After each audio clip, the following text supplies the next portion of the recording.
नमस्कार श्रोताओं, आप सुन रहे हैं गीतायोग आध्यात्मिक प्रबोधन की श्रवण यात्रा, जहां हम गीता के दिव्य ज्ञान को सरल और जीवनोपयोगी रूप में समझते हैं। आज के इस एपिसोड में हम विभूति योग के अंतिम श्लोकों 31 से 42 पर चिंतन करेंगे, जहां भगवान श्री कृष्ण अपनी अनंत शक्तियों और व्यापक स्वरूप का अद्भुत वर्णन करते हैं। श्री कृष्ण बताते हैं कि वे सृष्टि के आदि, मध्य और अंत हैं, और संसार की हर श्रेष्ठ वस्तु, चाहे वह नदियों में गंगा हो या अस्त्रधारियों में राम, उनकी ही दिव्य अभिव्यक्ति है। इन श्लोकों के माध्यम से वे हमें यह समझाते हैं कि इस ब्रह्मांड की समस्त ऊर्जा, बुद्धि, तेज और नैतिक गुण उसी परम सत्ता से उत्पन्न हुए हैं। आज की चर्चा में हम जानेंगे कि कैसे यह विभूति दर्शन हमें अहंकार से मुक्त कर हर शक्ति और हर महानता में ईश्वर को पहचानने की प्रेरणा देता है।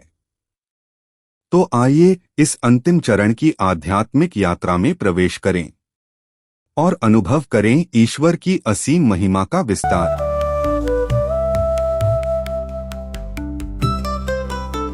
क्या हो अगर मैं कहूं कि दुनिया की जो सबसे पवित्र नदी है गंगा, और जुए में होने वाली बेईमानी या छल, इन दोनों के पीछे एक ही परम शक्ति का हाथ है।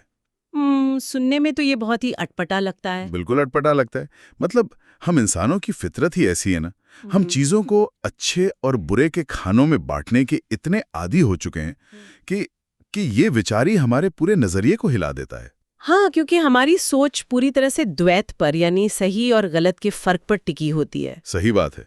लेकिन आज हम जिस प्राचीन दर्शन की इस गहन चर्चा में बात करने जा रहे हैं ना, वो हमारे इस पूरे नजरिए को ही पलटने वाला है। जी बिल्कुल। आज के इस गहन विश्लेषण में हम गीता के विभूति योग के सार को समझने की कोशिश करेंगे, खास तौर पर श्लोक 31 से लेकर 42 तक। और ये विषय आज के समय में बहुत प्रासंगिक है। हाँ, क्योंकि देखिए, आज के इस इन्फॉर्मेशन ओवरलोड वाले युग में, जहां हम हर दिन हजारों तस्वीरों और तथ्यों से घिरे रहते हैं, गीता का ये दर्शन हमें दुनिया को देखने का एक तरह से शॉर्टकट देता है। एक नया चश्मा देता है। एकदम सही कहा। एक चश्मा देता है जिससे हम ये जान सकें कि दुनिया की सबसे बेहतरीन चीजों के पीछे का असली स्रोत क्या है।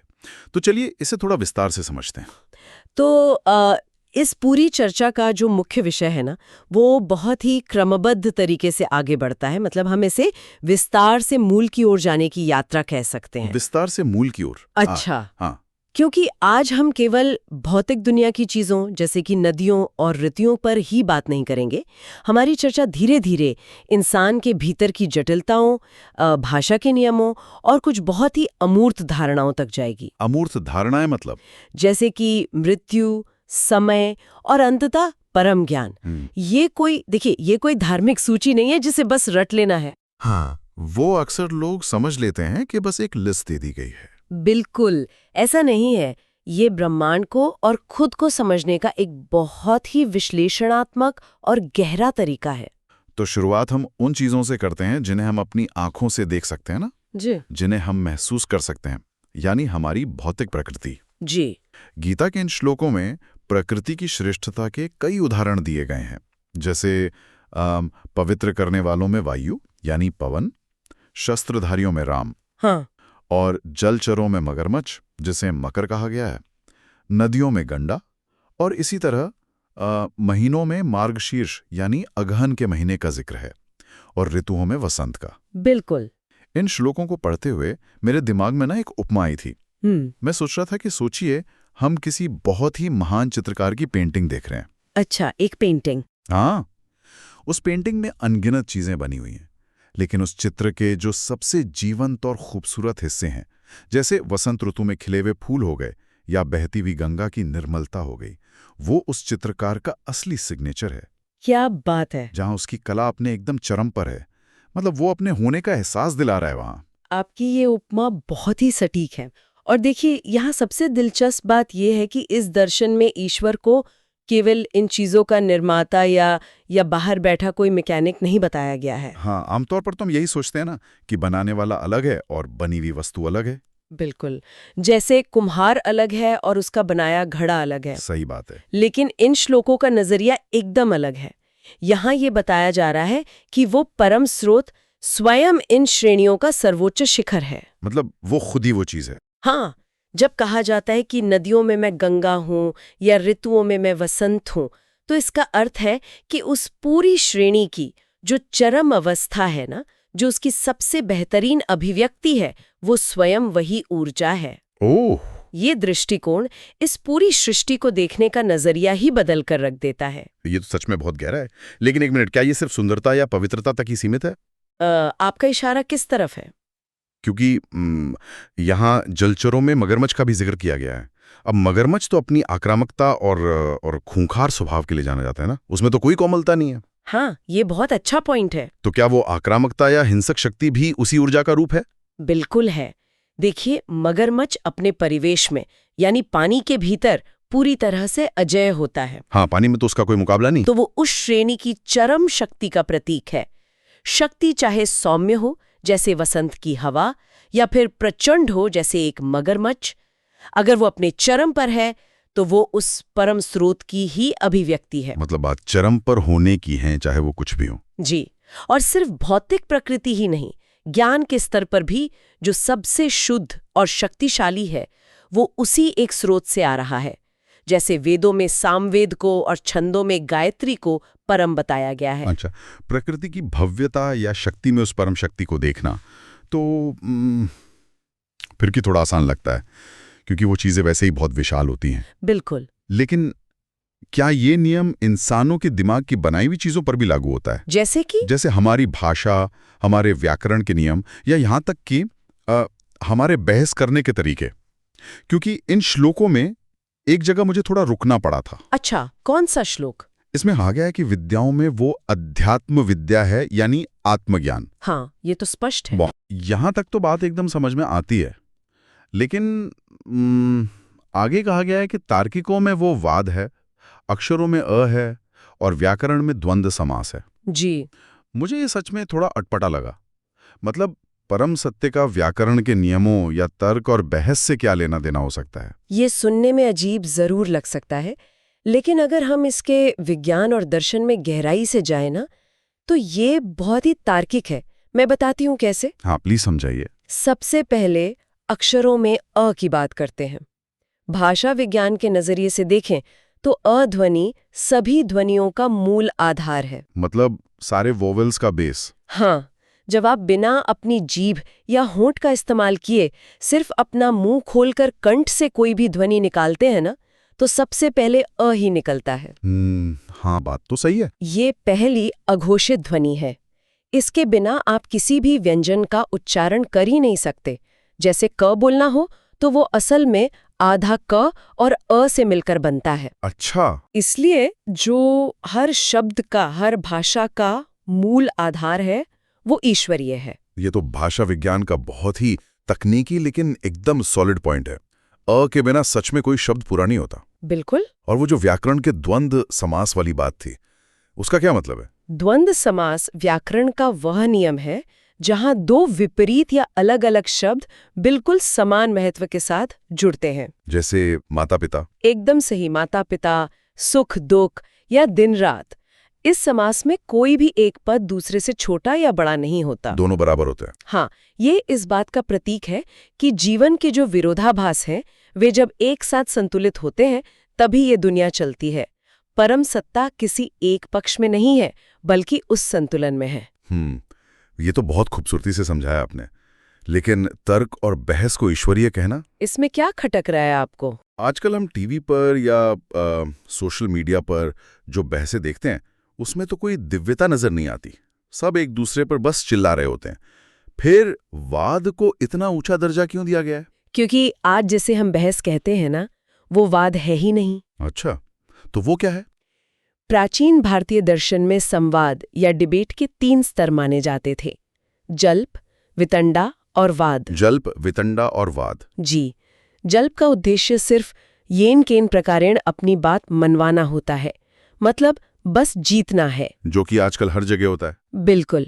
और वितंडा का उद्देश्य होता है सामने वाले की बात को काटना, चाहे अपनी खुद की कोई स्पष्ट मान्यता हो या ना हो। मतलब सिर्फ विरोध के लिए विरोध करना। हाँ, इन दोनों में सिर्फ और सिर्फ अहंकार की प्रधानता होती है। लेकिन वाद उस तर्क को कहते हैं जिसका एकमात्र उद्देश्य सच्चाई तक पहुंचना होता है। ओह, मतलब सत्य की खोज। बिल्कुल। इसमें हार या जीत का कोई अहंकार नहीं होता। दोनों पक्ष मिलकर सत्य की खोज कर रहे होते हैं। इसलिए वो तर्क जो हमें सत्य की ओर ले जाए, वो ईश्वरीय है। ये स्पष्टीकरण तो वाकई दिमाग के सारे जाले साफ करने वाला है। मतलब अगर हमारा उद्देश्य सत्य की खोज है, तो हमारी तार्किक क्षमता भी दिव्य है। एकदम सही समझे आप। इसी हिस्से में नीति, मौन और दंड की बात भी की गई है। और इन श्लोकों में एक और बहुत ही रहस्यमय बात कही गई है, जिसे शायद अक्सर लोग नजरअंदाज कर देते हैं। कौन सी बात? इसमें कहा गया है कि वो अविनाशी काल यानी समय है और दिशाओं के मुख वाला रचयिता है। यहाँ समय को इतनी अहमियत क्यों दी गई है? देखिए, समय या काल ही वो एकमात्र आयाम है जो इस पूरी भौतिक सृष्टि को अपने नियंत्रण में रखता है। हाँ, समय से तो कोई नहीं बच सकता। हम इंसानों के लिए समय भूत, वर्तमान और भविष्य में बंटा हुआ है, लेकिन अविनाशी काल का अर्थ है वो समय जिसका कोई आदि या अंत नहीं है, वो शाश्वत है। इटर्नल। हाँ, इस दुनिया में बड़े बड़े साम्राज्य आए, महान राजा हुए, ऊंचे पहाड़ बने, सब कुछ समय के साथ नष्ट हो जाते हैं। बिल्कुल। समय ही सब कुछ बनाता है और समय ही सब कुछ मिटाता है। इसलिए उस परम सत्ता को समय कहा गया है, क्योंकि काल से परे कुछ भी नहीं है। ये सब कुछ मिटाने वाली बात हमें एक बहुत ही तीखे और शायद सबसे ज्यादा चौंकाने वाले मोड़ पर ले आती है इस चर्चा में। जी बताइए। सत्य, वसंत, गंगा या समय में दिव्यता देखना फिर भी सहज है, लेकिन जीवन के उन पहलुओं का क्या जो स्पष्ट रूप से नकारात्मक या विनाशकारी लगते हैं? जैसे कि मृत्यु। हाँ, इन श्लोकों में कहा गया है कि मैं ही सब कुछ हरने वाली मृत्यु हूं और भविष्य की उत्पत्ति भी मैं ही हूं। और इससे भी ज्यादा हैरान करने वाली बात है कि छल करने वालों में मैं जुआ हूं। द्यूत। जी हाँ, द्यूत। और उसी के साथ कहा गया है तेजस्वियों में मैं तेज हूं, विजय में विजय हूं। मतलब एक ही स्रोत से जुआ और मृत्यु भी आ रही है और उसी से उद्यम की शक्ति और विजय भी। हाँ, ये विरोधाभास लगता है। मेरे लिए ये ऐसा है जैसे कोई एक ही बिजली हो। उसी बिजली से एक अस्पताल की जीवन रक्षक मशीन भी चल रही है और उसी बिजली से कोई विनाशकारी हथियार भी काम कर रहा है। ऊर्जा तो एक ही है ना। एक ही परम स्रोत है। इंसान चीजों को अपने फायदे और नुकसान के हिसाब से अच्छे और बुरे के चश्मे से देखता है, लेकिन ब्रह्मांडीय ऊर्जा पूरी तरह तटस्थ होती है, न्यूट्रल होती है। ये उपमा तो ठीक है, लेकिन फिर भी क्या जुए जैसी नकारात्मक चीज को ईश्वरीय कहना इंसान को गलत काम करने की खुली छूट नहीं दे देता? आप ऐसा क्यों सोचते हैं? मेरा मतलब है कि अगर छल और बीमारी में लगने वाली बुद्धि भी उसी परम ऊर्जा से आ रही है, तो फिर सही और गलत का फर्क ही कहाँ रह गया? फिर हमारे कर्मों की जिम्मेदारी किसकी हुई? ये बहुत ही गहरा और जरूरी सवाल है।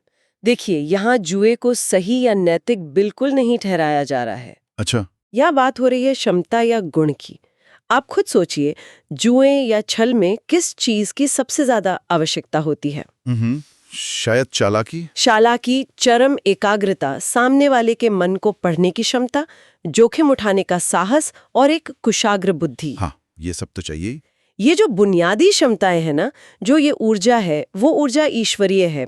अब उस ऊर्जा का प्रयोग आप जुए में छल करने के लिए करते हैं या किसी बड़े उद्यम को स्थापित करने में, या पूरी तरह से इंसान का अपना चुनाव है। मतलब टूल भगवान का है, लेकिन हम उसे कैसे यूज करते हैं वो हमारा डिसीजन है। एकदम सही। बिजली का काम ऊर्जा देना है, वो अच्छी या बुरी नहीं होती, लेकिन आप उस बिजली का इस्तेमाल कैसे करते हैं, इसकी जिम्मेदारी आपकी है। बहुत खूब। और इसी तरह मृत्यु है।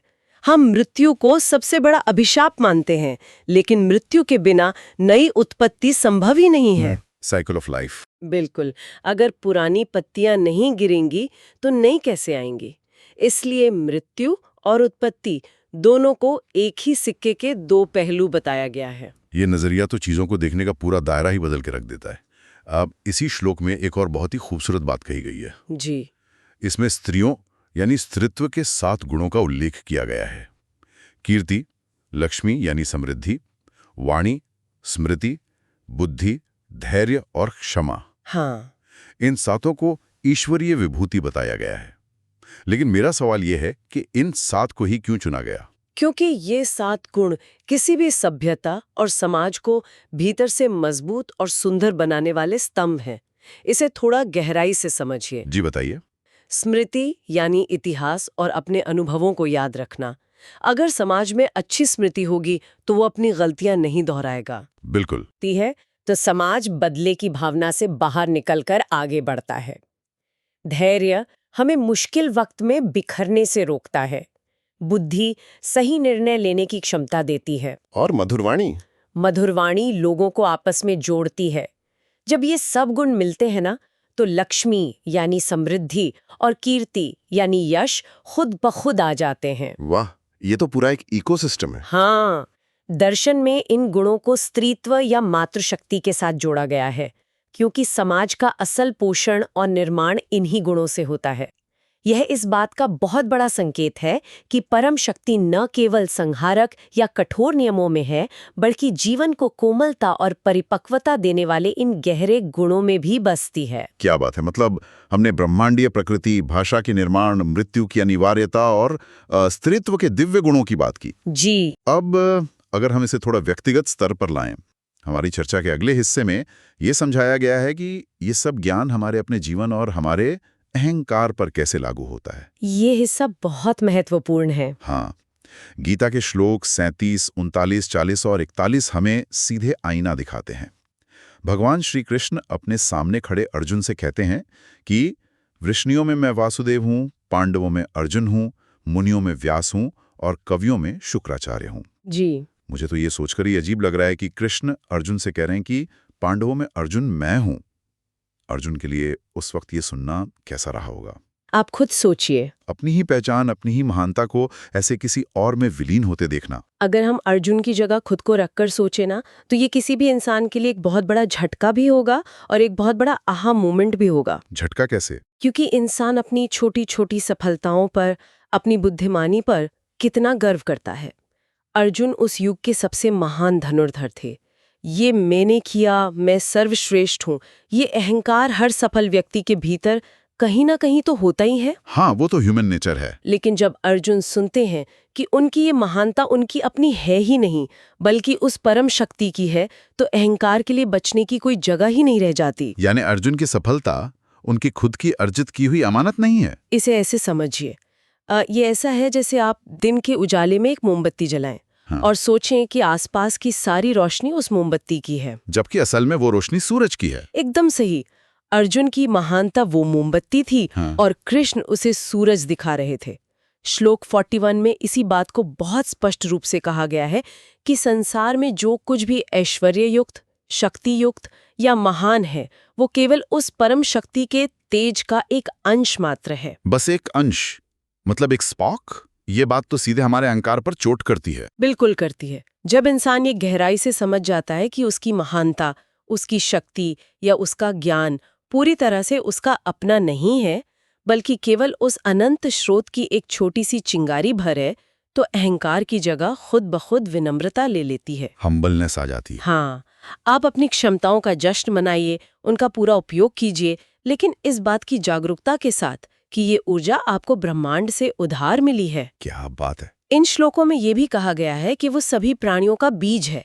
उस बीज के बिना चर या अचर, यानी जो चलता है और जो स्थिर है, कुछ भी अस्तित्व में नहीं हो सकता। मतलब उसके बिना कुछ है ही नहीं। जी, और इन दिव्य विभूतियों का कोई अंत नहीं है। ये सूची अनंत है। सच में? अब तक हमने इतनी सारी विभूतियों की सूची देखी। पवन, पर्वत, महीने, ऋतुएं, मृत्यु, जुआ, अर्जुन, व्यास। हाँ, बहुत लंबी लिस्ट है। ये तो एक कभी ना खत्म होने वाला कैटलॉग लग रहा है। दुनिया में इतनी विविधता है कि अगर हम हर चीज में उस अंश को ढूंढने बैठे ना, तो शायद सदियां ही बीत जाएं। और यहीं पर इस पूरी चर्चा का और इन श्लोकों का अंतिम निष्कर्ष सामने आता है। अच्छा। श्लोक 42 में आकर ये सारी विविधता और इतनी लंबी सूची एक बहुत ही सरल लेकिन अत्यंत शक्तिशाली विचार में सिमट जाती है। हाँ, मुझे याद आ रहा है, श्लोक 42 में कहा गया है, हे अर्जुन, इससे अधिक जानने की क्या आवश्यकता है? मैंने अपने केवल एक अंश से इस संपूर्ण जगत को व्याप्त कर रखा है। बिल्कुल। ये सुनकर तो ऐसा लगता है जैसे किसी ने बहुत बड़ा रहस्य बस एक ही वाक्य में खोल दिया हो। मतलब बहुत ज्यादा भटकने की जरूरत ही नहीं है। यही इस दर्शन का सबसे गहरा संदेश है। देखिए, जो लोग ज्ञान की तलाश में हैं, जो दुनिया को समझना चाहते हैं, उन्हें दुनिया की हर एक चीज का कैटलॉग बनाने या हर एक तथ्य को रटने की कोई आवश्यकता नहीं है। क्योंकि वो तो पॉसिबल ही नहीं है। हाँ, अगर आप सिर्फ ये बुनियादी बात समझ लें कि ये पूरी अनंत दिखाई देने वाली सृष्टि, जिसमें अरबों आकाश गंगाएं हैं, जिसमें अनगिनत जीवन रूप हैं, वो सब उस परम सत्य का, उस मूल ऊर्जा का केवल एक छोटा सा अंश मात्र है, तो आपका ज्ञान पूर्ण हो जाता है। एक छोटा सा फ्रैक्शन है बस। जी, ये एहसास कि वो पूर्णता इतनी विशाल है कि हमारी ये पूरी दुनिया उसका एक छोटा सा हिस्सा है, इंसान को एक असीम शांति देता है।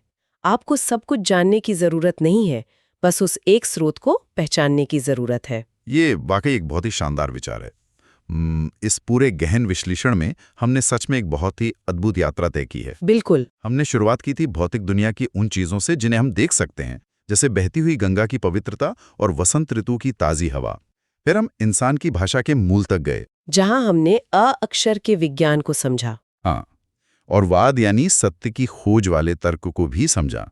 उसके बाद हमने जीवन के उन द्वंद्वों का सामना किया जिन्हें हम नकारात्मक मानते हैं, जैसे मृत्यु की अनिवार्यता और जुए में छिपी चालाकी की बुनियादी ऊर्जा। जी। हमने समय के शाश्वत रूप और स्त्रीत्व के उन 7 गुणों को समझा जो पूरे समाज का निर्माण करते हैं, जो कि बहुत जरूरी हैं। और अंततः हम इंसान के स्वयं के भीतर मौजूद उस ईश्वरीय अंश तक पहुंचे जिसने हमारे अहंकार को तोड़ा और हमें ये बताया कि हम उस विशाल रोशनी के सामने महज एक मोमबत्ती भर हैं। बिल्कुल। और जब आप ये गहराई से समझ जाते हैं कि आपके भीतर और आपके बाहर हर जगह उसी एक सिग्नेचर की मौजूदगी है, तो आप दुनिया को अलग ही नजर से देखने लगते हैं। नजरिया ही बदल जाता है। हाँ, फिर आपके लिए कुछ भी साधारण नहीं रह जाता। एक सूखी पत्ती का गिरना भी उतना ही रहस्यमयी और ईश्वरीय लगता है जितना कि एक विशाल पर्वत का होना। और यही आज की हमारी इस चर्चा की सबसे बड़ी जीत है। तो अपनी इस यात्रा को समाप्त करते हुए मैं हमारे सभी सुनने वालों के लिए एक बहुत ही गहरा विचार छोड़ना चाहता हूँ। जरूर। हमने इस पूरी चर्चा में देखा कि दुनिया में जो कुछ भी शक्तिशाली है, सुंदर है और जो कुछ भी हमें अपनी तरफ आकर्षित करता है, वो उस परम शक्ति के तेज का सिर्फ एक छोटा सा अंश है, महज एक चिंगारी है, एक स्पार्क है। हाँ, तो जरा सोचिए, हम अपनी पूरी जिंदगी सिर्फ उन छोटी छोटी चिंगारियों के पीछे भागने में बिता देते हैं।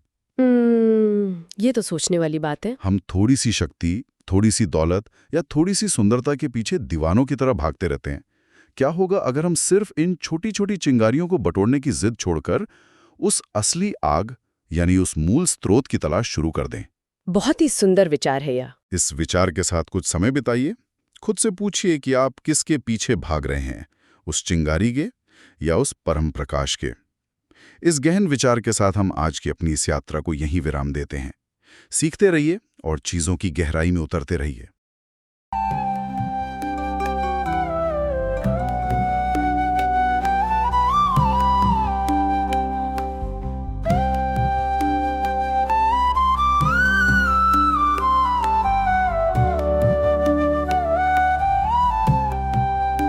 आज की इस चर्चा में हमने जाना कि विभूति योग के अंतिम श्लोक हमें यह सिखाते हैं कि संसार की हर महानता, हर शक्ति और हर श्रेष्ठता ईश्वर की ही एक झलक है। जब हम यह समझ लेते हैं कि पूरी सृष्टि भगवान के केवल एक अंश से ही संचालित हो रही है, तो हमारे भीतर का अहंकार स्वतः ही समाप्त होने लगता है। यह ज्ञान हमें विनम्रता सिखाता है और यह बोध कराता है कि हम जिस भी शक्ति, बुद्धि या सफलता का अनुभव करते हैं, वह वास्तव में परमात्मा की ही देन है। विभूति योग का यह संदेश हमें प्रेरित करता है कि हम हर दिव्य तत्व में ईश्वर के दर्शन करें और अपने जीवन को भक्ति, कृतज्ञता और समर्पण से भर दें। यदि यह चिंतन आपको स्पर्श कर रहा है, तो इस श्रवण यात्रा से जुड़े रहें और गीता के इस अमूल्य ज्ञान को अपने जीवन में उतारें। अगले एपिसोड में हम गीता के अगले अध्याय की ओर अग्रसर होंगे और एक नए आध्यात्मिक आयाम को समझेंगे। तब तक के लिए अहंकार त्यागिए, समर्पण अपनाइए और हर रूप में ईश्वर को पहचानिए। धन्यवाद। हरि ओम।